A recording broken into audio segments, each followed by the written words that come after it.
अध्याय 72 विरक्त कोल्हासूर वनवास गमन करतो.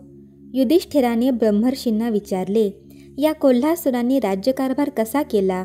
श्री महालक्ष्मीने त्याचा वध का केला? त्याच्यानंतर त्याच्या कोणत्या पुत्राने राज्य केले?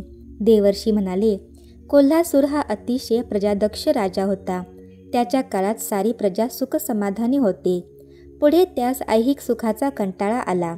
त्याने आपल्या करवीर या ज्येष्ठ पुत्रास राज्याभिषेक करून उरलेले जीवन ईश्वरचिंतनात वनवासी होऊन व्यतीत करावयाचे ठरवले. त्याच्या पत्नीने कदंबवाणीने त्याच्या मनातील इच्छा जाणली.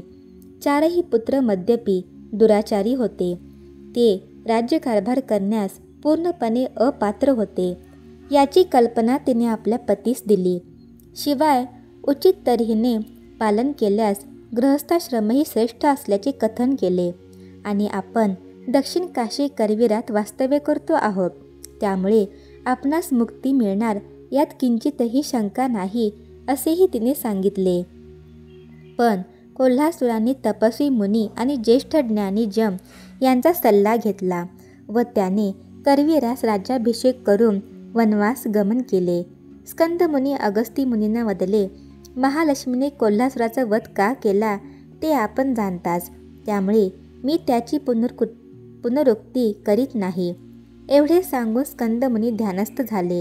हे करवीर महात्म्य ऐकून अगस्ती धन्य झाले. त्यांनी आपली पत्नी लोपामुद्रा हिच्यासह त्यांच्या चरणी मस्तक ठेवून त्यांना अभिवादन केले व जगन्माता श्री महालक्ष्मीला साष्टांग प्रणिपात केला.